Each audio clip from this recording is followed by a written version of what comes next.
बहावनी के राजस्व गांव खैड़ और 9 ग्राम पंचायत खैड़ तहसील आंधी में यहाँ आया हुआ हूँ। आप सबको एक दुखद घटना के बारे में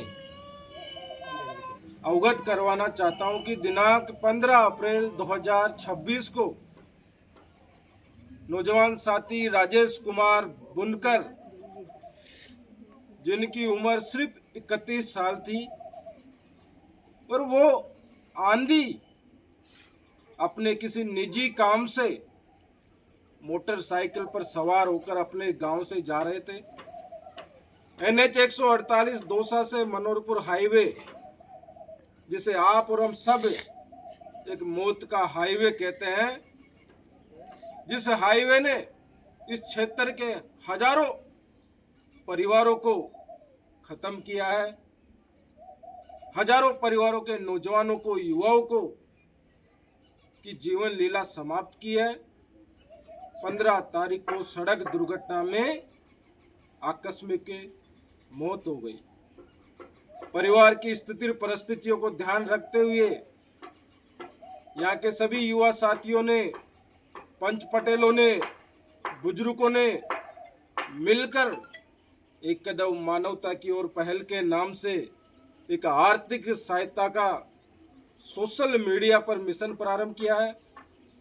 मेरे पास में भी लगातार दिनेश जी, पुरुषोत्तम जी, गुरु जी, रोहिता जी का फोन आया कि भाई साहब आप आओ। समय अभाव के कारण मैं बैठक में पहुंच नहीं पाया। आज मैं यहाँ पर राजेश जी के घर पर आया हूँ। राजेश जी के परिवार में अब उनके सीनियर सिटीजन पिताजी है और 5 छोटे छोटे नाबालिग बच्चे हैं, जिसमें से 3 तो ये बेटियां हैं, एक ये बेटा है और एक छोटा बेटा है जिसकी उम्र अभी साल भर भी नहीं है। साथियों, परिवार बिल्कुल टूट चुका है, बिखर चुका है। परिवार की आर्थिक स्थिति इतनी मजबूत नहीं है कि वो अब जो सामाजिक काम, शिक्षा के काम और समाज में अन्य जो काम होते हैं उनमें अपनी हिस्सेदारी और भागीदारी ले सके। मैं तो आप सब से, जम्मू और रामगढ़ क्षेत्र के तमाम भामाशाहों से, अधिकारी कर्मचारियों से, दानवीरों से और जनप्रतिनिधियों से अपील करता हूं कि इस दुख की घड़ी में, इस दर्दनाक घड़ी में, इस पीड़ा की घड़ी में हम सबको भाई राजेश बुनकर के परिवार के साथ में कंधे से कंधा मिलाकर खड़ा होना चाहिए, जिससे इस परिवार को आर्थिक सहायता मिल सके। क्योंकि साथियों, सुख में सब साथ होते हैं, लेकिन जब दुख की घड़ी आती है, जब पीड़ा की घड़ी आती है और जब परिवार इस स्थिति परिस्थितियों में संकट में फंस जाता है कि जो कमाने वाला व्यक्ति, परिवार का मुखिया अचानक चले जाए, तो उस परिवार की क्या स्थिति हो सकती है, आप हम सब समझ सकते हैं। क्योंकि हम सब गांव के लोग हैं, किसान कौम के लोग हैं, और ये एक दलित परिवार है, ये गरीब परिवार है। इस परिवार की स्थिति परिस्थितियों को मद्देनजर रखते हुए हम सबको सहयोग करना चाहिए। और आप सब ने पढ़ा है, हमने भी पढ़ा है, सुना है कि साहब बूंद बूंद से घड़ा भरता है। यदि आप सब लोग मिलकर 100, 200, 1000, 500 रुपए का सहयोग करो, तो आने वाले समय में इन छोटे बच्चों का, जिनकी कोई गलती नहीं है, इन छोटे बच्चों की कोई गलती नहीं है, इन वृद्ध पिताजी की कोई गलती नहीं है, इनका जीवन सुधर सके।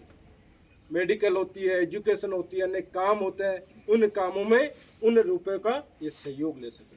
तो तमाम साथियों से अपील है, निवेदन है, इसके जो भी फोन पे है, खाता संख्या है, हम सब जो इसका कमेंट बॉक्स रहेगा उसमें डिस्क्रिप्शन में डाल देंगे कि साहब ये राजेश जी के परिवार के खाता संख्या है, ये फ़ोन पे है। तो अब ज़्यादा से ज़्यादा आपसे जो भी सहयोग हो वो सहयोग करें। और मैं अपील करना चाहता हूँ इस क्षेत्र के जनप्रतिनिधियों से कि साहब ये जो NH 148 दौसा से मनोहरपुर रोड है, इस रोड पर एक ऐसा दिन नहीं जाता जिस दिन दुर्घटनाएं घटित नहीं होती है, और उन दुर्घटनाओं में इस क्षेत्र के युवाओं की मौत नहीं होती है। आपने DPR भी पहले बोली कि साहब ये DPR हो गई 18 अप्रैल से काम इसका प्रारंभ होने वाला है, टेंडर छूटने वाले हैं। 818 करोड़ रुपए स्वीकृत हो गए, लेकिन आज अप्रैल प्रारंभ हो चुकी है साहब। आज उस रोड का कोई अता पता नहीं है। तो यदि बीच में डिवाइडर हो जाए तो ये रोड 4 लेन हो जाए और दुर्घटनाएं कम हो जाए, बंद हो जाए। आप सभी से अपील है, ज़्यादा से ज़्यादा आर्थिक मदद करें। जय हिंद, जय भारत।